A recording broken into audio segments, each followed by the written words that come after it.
Голоси Русину Подкарпаття. Карпаторусинська активістка Канайло Марія 1934 року рождення прожила інтересне, айбо нелегке життя. Родилася за Чехов, тямить других мадярів і приход руських. Проштудіювавши науку в Ужгородському, пак у Мукачівському педучилищі, навернулася на Верховину, де й проробила учителем цілий живот. Має честь від всіх бователів Воловця і його округи. Коли зачався русинський ренесанс, Марія Івановна возглавила Воловецьке общество подкарпатських русинів, отворила недільну русинську школу в Воловці, создала фольклорний рокаж Верховенка. Була делегатом 7-го і 8-го світових конгресу русинів від Подкарпаття. Надніс у свої 90 Марія Канайло енергійна, моцна і мудра жінка, волошна ще на многі культурологічні дійства.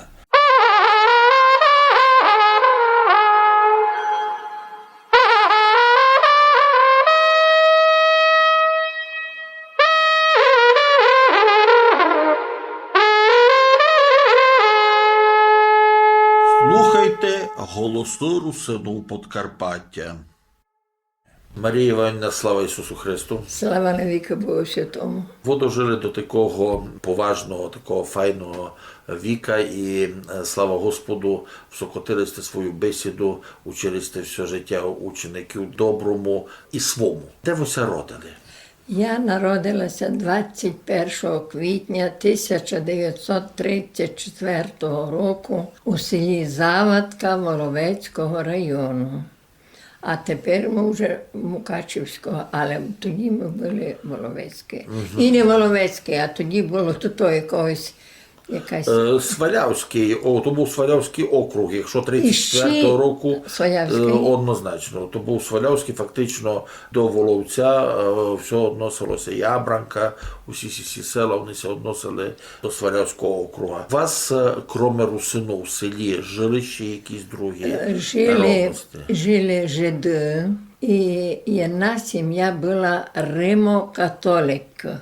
Одна сім'я. Він був майстер. Добре, по віросповіданню римо-католики, а за національністю ким вони були? Та ми не знаємо, яка національність. То було за мадярів, ми їм то знали. А як його звати було? Його звати Вишньовський.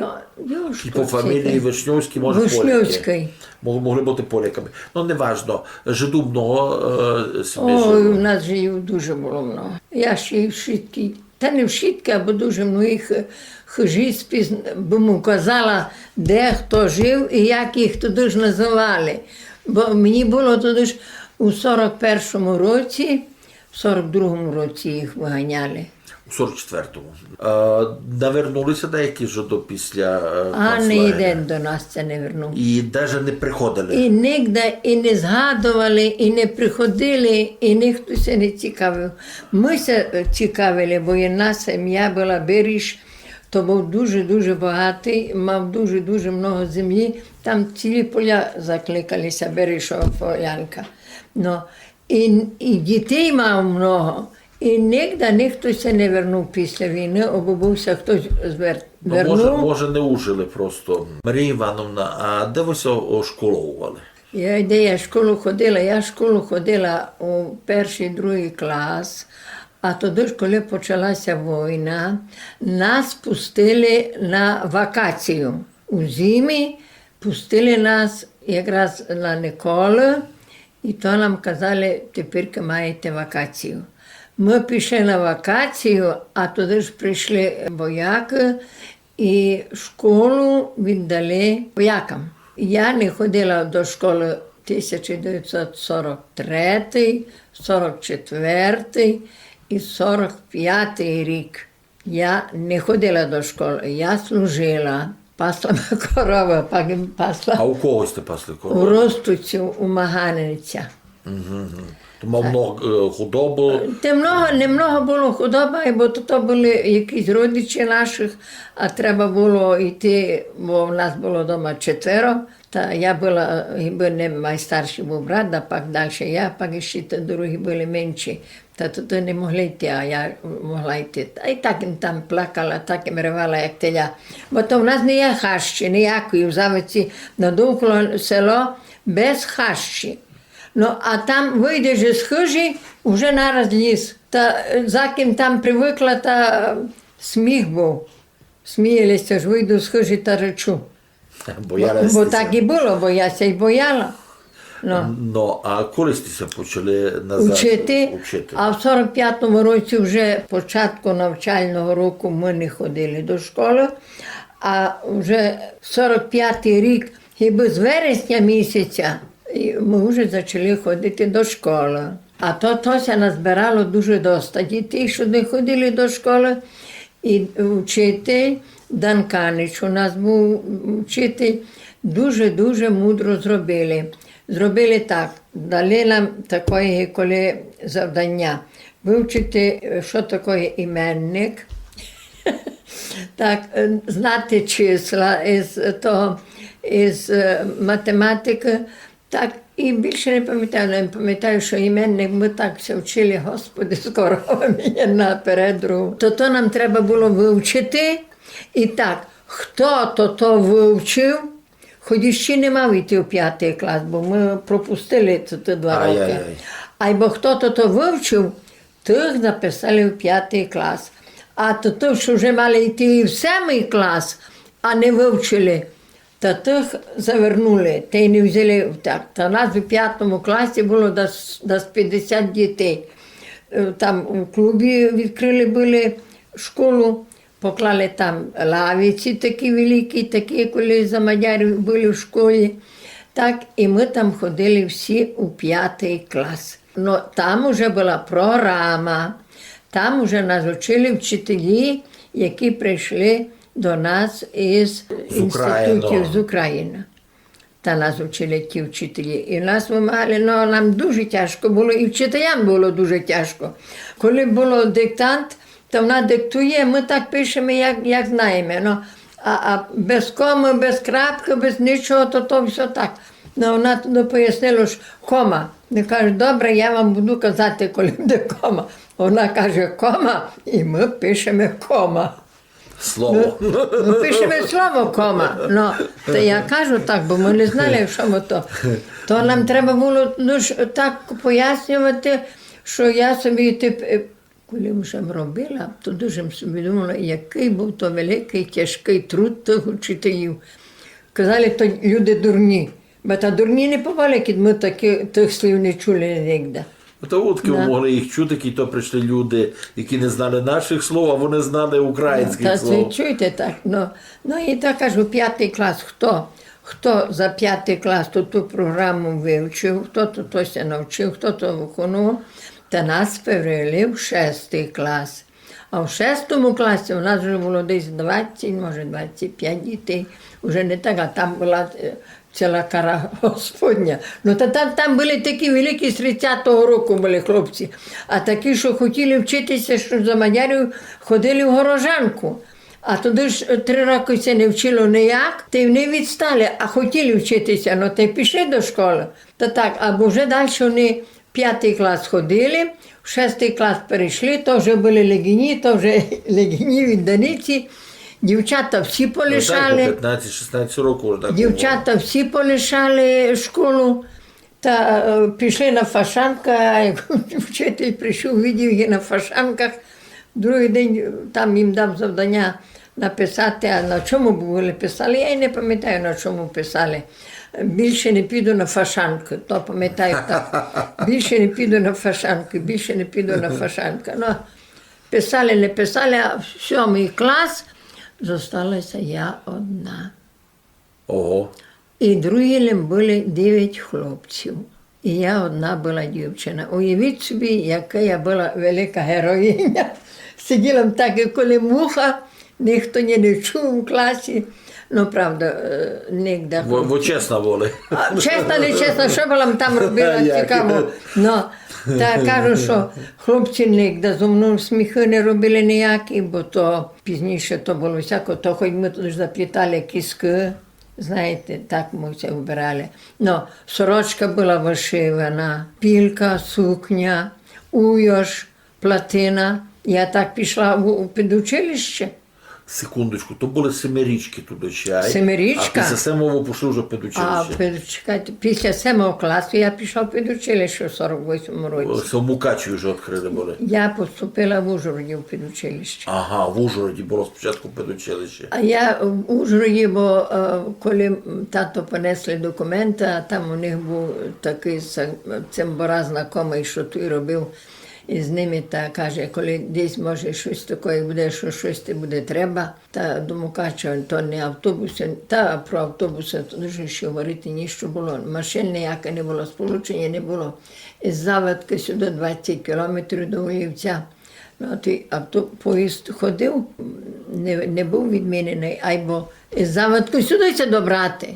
20 кілометрів то много, без нічого. Ну, та й так, що мене там записали, і я в Ужгороді починала в педучилище. А пак нас перевели в Мукачево, коли в Ужгороді утворили інститут, відкрили, не утворили інститут учительський.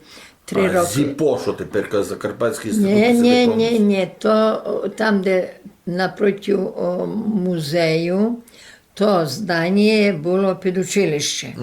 Напроти музею того, що є державний музей. Замка, напроти замка. Напроти замка. Там було педучилище. І ми там все вчили. Там, то попередні роки, я не пам'ятаю тільки, хто там все вчив, або ми перейшли на другий курс педучилища. Другий це третій, вже 3-й рік.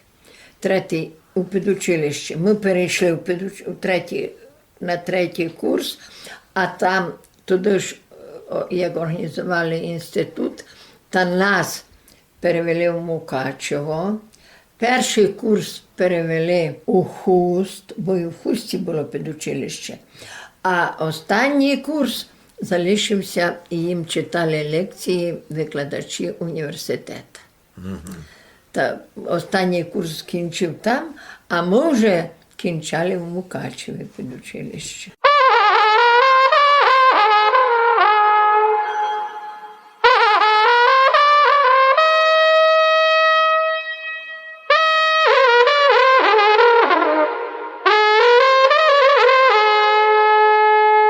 Слухайте голоси русинів Подкарпаття. І куди вас направили на роботу після? Я вам повім чисту істинну правду. Яка я була тоді ж дурна, така тепер дуже мудра. Чому? Тато, почали говорити, колись ми говорили, та так кажуть, бо мій тато був старий комуніст. Старий комуніст. Я вам ще раз підкреслюю слово. І ще чеський, я як комуніст. Айно. То люди були зовсім іншої думки, іншого порядку, іншої орієнтації. Так. І що мене заставило прийти у Воловецький район? Говорили ми так, почали казати, що у нас в один клас попалося так, що за рік 4 вчителі ся міняли.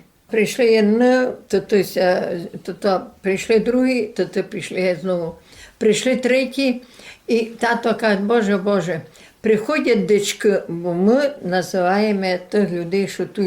Низинних, з низинних району дичками, ми кажемо дичками, а вони нас називають верховенці. Поляками. Так. Поляками я чув. Ну, поляками вони нас називають, а ми їх називаємо дичками. Не я придумала, я не знаю, ні, хто це то правда, поняв. я знав, так, я знав. Бо така, то. Прийшли, а тато каже, Боже, не є наших учителів, або тут робили, або вчили наших дітей, а наші діти теж хочуть вчити, наші діти теж хочуть, аби вчилися. І коли розподіл був у педучилищі, хто куди хоче, бо Настя звідали туди, хто куди хоче. Я кажу, так як було туди ж. Ну, а я так собі, знаєте, горда. А я в Воловецький район. А голова комісії у нас був Щербаков, він робив в обкомі партії, дуже був хороший. Був у нас голова державної комісії. Так попозирав на мене, що то я кажу, я хочу йти в Воловецький район. А він каже, а чому ви хочете йти в Воловецький район? бо кажу, я з Воловецького району. І він каже, ну та слава Богу, хоч одна така особа є, що хоче йти в Воловецький район. Сама ся напросила. Сама ся напросила, а то в нас, коли казали, то всі Мукачівський, Ужгородський, Берегівський, Іршавський, Виноградівський, усі в ті райони ся наші просили. Ну, та й хто декуди попав. Тячівський район теж попастися може в прекрасне село, може попасти онде у Шурну. Глубинку. Та хто знає, куди ся попаде. Ну, та так, що я ся попросила у Воловецький район. І я перший раз прийшла робити у Тишово. В Тишові то було половина своїх людей, бо мама моя з Ростока була, та там були ті, що ся повіддавали, прийшло, я почали ми знайомити, хто що відки ви. Та кажу, я заводка, ну а чи ви? Та кажу, Івана Канайла. О, та його жона Гафа, зо мною була цимборка, та й ні, мама дружчила, jedna мамі дружчила. То jedne cimbori були татові, jedne мамини, так що то я там була доку своя. І скільки ви там проробили? 2 роки я там проробила, а туди ж пішла у Вирбіж робити. Там в Вирбіжі робила 5 років, а туди ж вийшла заміж і прийшла робити, жити у Воловець, а тут і не було міста на вчителя, та робила у Канорі. Угу. У Канору це тепер вже частина То Воловця. вулиця Канора, теж тепер вулиця Воловця. Там стара церква була, яку в Київ перевезли, а купили її у Плоскому були. Лемковська церква, красива. Я не знаю, але там була стара церква То за нею дерев'яна. ми й говоримо. Коли ви опять навернулися до русинства, коли сте почали інтересуватися цю тему опять? Русинство, я не знаю, я коли була мала, то у нас, я вернуся до релігійної теми. У нас тоді ж мама з тіткою, тата дома не було, бо тато в тюрмі сиділи за мадярів, так, добре, що вижили. У нас сказали, що котрі 2 фамілії перейшли на православ'ю, а то на православ'ю перейшли, а другі всі були греко-католики. Фактично я хрещена греко-католицьким священником. Село було, що не було нікусь там. Ну, то знаємо. Ми знали так, що ми русини, ми знали русинський вірш, ми знали русинські пісні, так, а русинські то є наші народні пісні, то вже є русинські. Ну, то так, по суті, декось я просто не задумував там русинською, то це не Так. русинською. Ну, а уже в наш час, як ви почали на це позор свою обертати? Я дуже була рада, коли я чула, що буде перепис населення і будуть казати русина. У нас при перепису населення ані одна особа нігде не згадала слово русин. У Воловецькому районі, не знаю як по других, бо я не мала десь колись такі дані, або потім то не зберегла. У Воловецькому районі 56 осіб усього написалися русинами. І то хто? Такі старі, щі люди, що був тямили. Один був берів, один у церкві щось висловував. Такі старі люди, що айно ми русини. А нам ніхто нічого не казав, ми поняття не мали. Що ми знали, що то? А коли вже почалося відродження, коли вже почали казати, що треба, значить, ми є русини, треба то питання підняти, та й ми почали говорити. Нас освідомив із ту діяльністю Сарканич із А Свояна. ви його утки знали, Василь Васильович? Ніяк його не знала, прийшов сюди у Воловиці з Баганичкою, з Вірою. Віра Баганичка, він, Шарга Михайло Іванович, Маші Михайло Іванович. Дуже інтересно, їх привела Віра Баганич, вона сама з Воловеччини. Так. І я знав, що вона, коли почалося русинське двигання, якраз із третій Ренесанс, вона нараз подержала. Правильно. І вона тут почала говорити, так і організовувати, казати матері, а мати була наша кума, а ми ще друге. Кажемо, відновлюється знову наше русинство, Та як що ви на то кажете? Та ми русини були, та хто з нас хто візьме? Ми були русинами, то й признаємо, що ми русини. Ну і то, ну кажуть, всі прийшли ну, не до нас, до мі, а прийшли до Баганички, до Анни Іванівни, до Баганичини. Мамо. Мама. Туди ж ще раз прийшли, а туди ще. І так помалу нас просвітили у цьому питанні. Бо то в газетах не писали, по радіо не говорили, а вже після того почали вже писати і в газету. Почали вже мало говорити. Ну, не так занадто остро, або помалу, Ну, хоч уже називати. хоч вже називати так. Знову перепис мав бути. І я вже пішла до того, хто той у статистику, і я почала йому казати, хто буде при перепису. А з чим я наперед зазвідала Сарканича, як то є.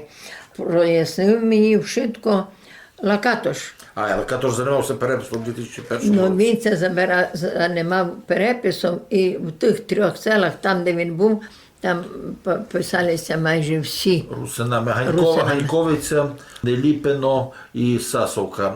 Там більшість було пописано русинами. Ну, та яка там, де він, то, ну, а в нас ніхто не казав. Я ще написала теж українку. Ну, та ясно. Та в нас ніхто нічого не казав, ніхто не згадував. Там і не було окремої графо. Не було. А коли ви школу русинську відкрили у Воловцю? А у русинську школу ми відкрили десь 2003-2004 року, десь так. За 4 роки ми діяли. 4-5 років. Ви якраз почали були туди ж писати там про вашу пеню. Я тямлю, якраз було скорше маленько відкрили школу, як у нас було зроблено. І я вже вас тямлю. Вже тямлю ваші виступи. Яку роботу ви з діточками проводили, Ой, розкажіть. Боже, кіт хоче телем, то вам Ні, дуже... того розкажіть, бо... Ну, яку роботу? Насамперед нам дав книги Алмаші про читанку, граматику. Живое слово і слово Так, за слово. говорили про Воловець, коли він заснований. Історію Воловця. Історію Воловця. Тоді ж була далі програма, і ми по тій програмі, яка в нас була, по тій програмі ми проводили заняття. А обом дітям було цікаво, обом діти пам'ятали, що вони ходили в русинську школу. Я договорювалася все із Сарканичем, і він нам давав гроші кожен раз на одну екскурсію, деколи 2 уроки були. Ну, ми були у Мукачеві, на Замкові. Були ми у Карпатах, у Замкові. Берег, Варабош, Замок Шемборна. Так, були ми в Ужгороді.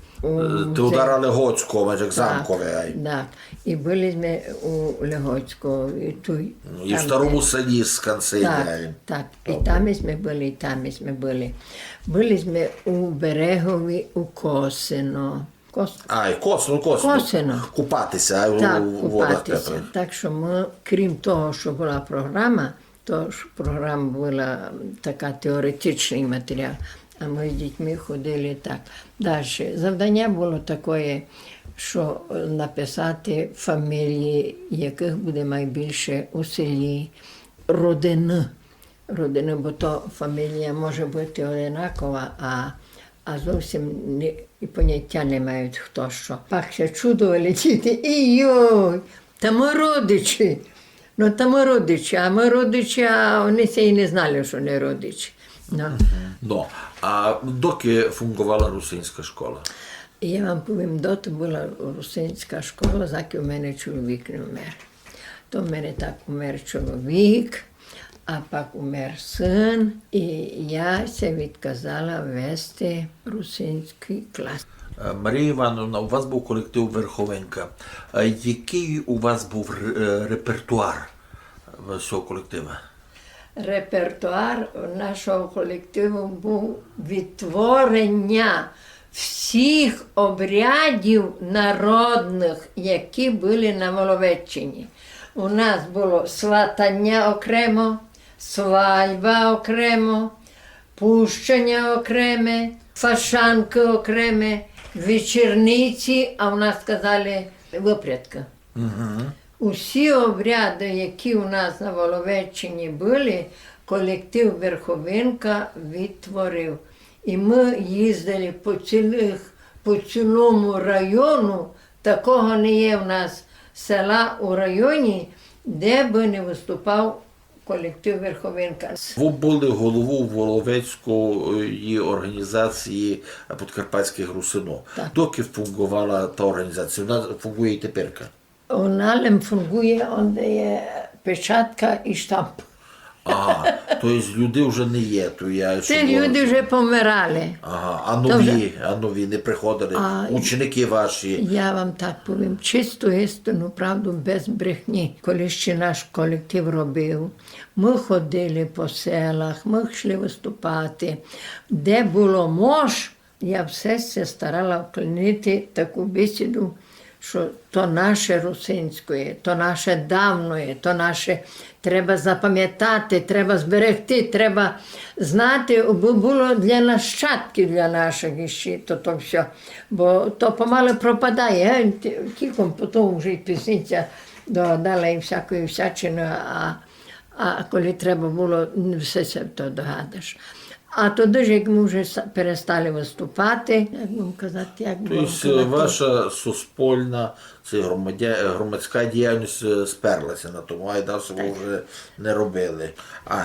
Тобто вести таку роботу, а тим більше в час війни, тим більше, що русинське движення дійсно було, боля то не раз, що називається, по-моєму.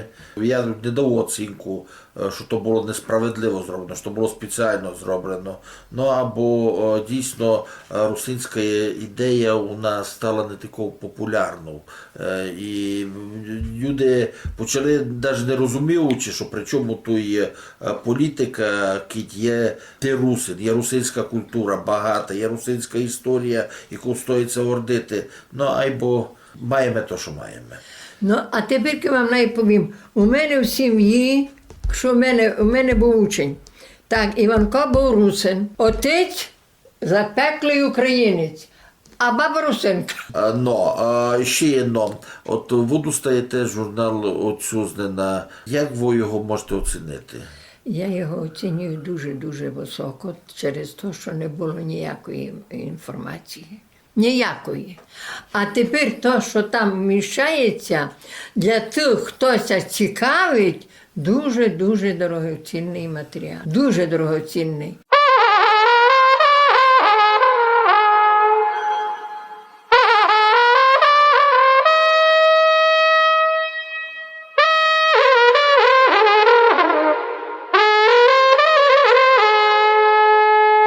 Слухайте голоси русину Подкарпаття. У вас ще таке звідання. Що б ви пожадали русинам Подкарпаття, Карпато-русинам? Що б ви пожадали русинам світа і слухачам ЛМФМ? Насамперед треба постаратися пояснити жителям усім Закарпаття, що ми все були русини. Люди ще не розуміють, що таке національність, що таке житель тої країни. Я бажаю то, щоб людей освідомити, як і що про національність обознали. Далі треба освідомити людей, що є різницю між тим, і довести людям, хто ми такі.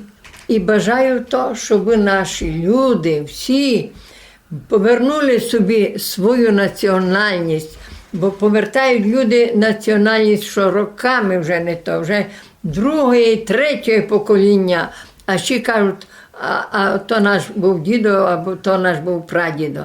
Я ще раз хочу вас поздоровити з вашими 90 роками. Я хочу, щоб у вас все було добре. Дійсно, ви жива, ви сильна. Воловецький район непростий, тут русинська організація. Держати її, держати русинську школу, це було вже настоящим подвигом. Тому на даний момент я думаю собі, що знайдуться ті ще, кого від вас цей русинський прапор переберуть і понесуть його далі.